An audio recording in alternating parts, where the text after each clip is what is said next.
Hey, what's up, fanatics? It's your boy, Mr. B, and I was currently working on a video, man. My defensive player of the year candidates that's supposed to be dropping on Wednesday, and this little piece of breaking news came across my phone, man, and I couldn't believe it when I saw it.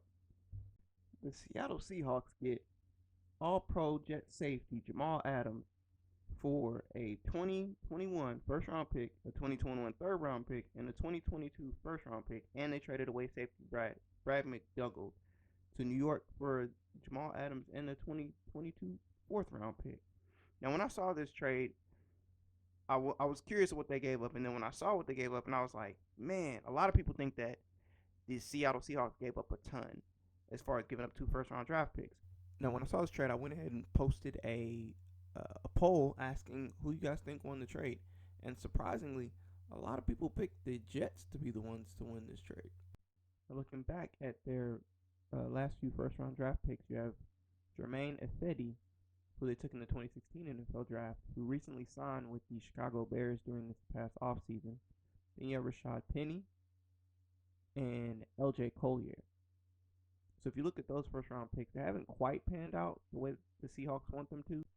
So it makes sense as to why they wanted to trade away their picks in that first round, because they haven't done anything with them. Now let's take a look at the Jets. So for the Jets fans who are excited for getting two multiple first round picks, like honestly, I'm extremely surprised by that haul, because I probably wouldn't have given that up for Jamal Adams. But it's probably why I'm not a GM, and that's why I'm sitting at home talking about it right now. But as far as giving those picks up for him, man, Jets fans are excited.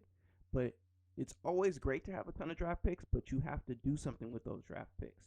Let's take a look in 2017 when the Browns had multiple first-round picks, and they picked up Myles Garrett, who's panning out, Jabril Peppers, who they traded, and then also they got David Njoku, who wants out of Cleveland at the current moment. But I think they're kind of working on the situation to kind of keep him around, but I don't think he's going to be there next year. So in 2014, they did this. And then in 2012, they did this. So that goes to show having multiple picks isn't guaranteed to build a contender. In 2013, you had the Minnesota Vikings, who had ended up having 3 first-round picks from their trade when they traded Percy Harvin to Seattle for a first round. And they got Sharif Floyd, and they got Xavier Rhodes and Cordell Patterson. So, as you can see, Cordell Patterson didn't pan out to quite the receiver they wanted him to be, but he turned out to be a pretty decent return man. Xavier Rhodes was hot for a little bit, but due to him being a cap casualty, he's no longer with the team. And then Sharif Floyd, he encountered health problems, and now he's out of the league. So it all kind of just depends on what you do with those picks.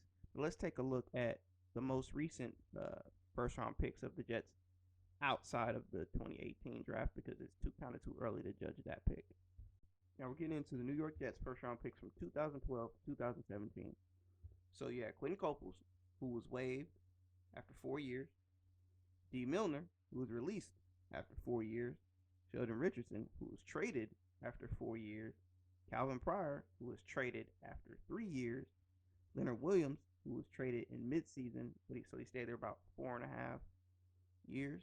You had Darren Lee, who was gone after 3 years, and he signed with Kansas City last year. Then you got Jamal Adams, who was traded after 3 years. So basically, all those first-round picks you used, you didn't have a player stay over there for more than 5 years. So you have to hit on these picks. You have to, absolutely. They have to stay there for more than 5 years to be a good return, unless they bring you a Super Bowl.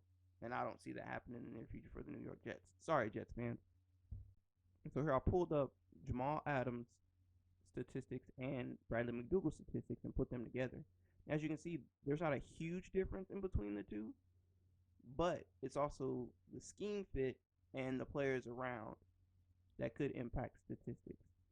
But as you can see here, Jamal Adams was extremely happy to get out of New York and get to Seattle, which was one of his preferred 7 spots to get to. As you can see from this Instagram live video he posted as soon as he found out he was traded. Yeah, yeah. So the fucker doing the act logo. The written numerous shots with the fofo. Yeah. Hey man, I'm sorry, I'm busting heads and bones, right? I'm excited to be a Seattle Seahawks. I'm happy. Don't mind me. No hate towards nobody. All love. You can talk down on me, but I'ma just show love because I love you.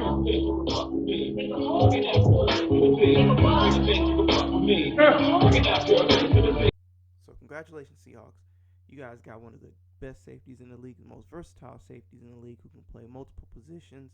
He can play linebacker. He can play back in the safety position. He can play strong safety, free safety. He can play nickel. And he can cover those tight ends, which you'll need in today's NFL. Now, let's switch over real quick to the lesser-known player in this trade, which is Bradley McDougald. Now, I don't want y'all to sleep on this gentleman, man.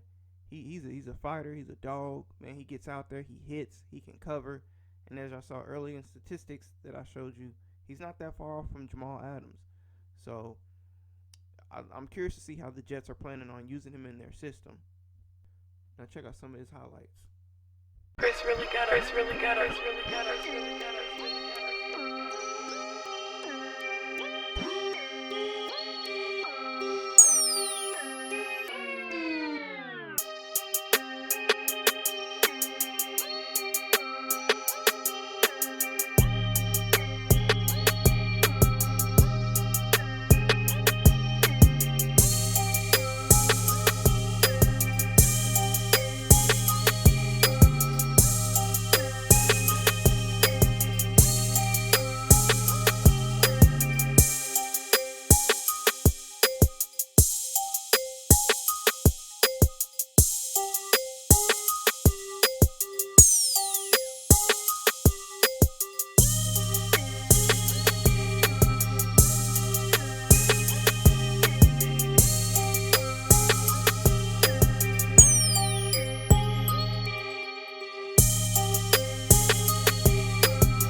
Thank you guys for joining me.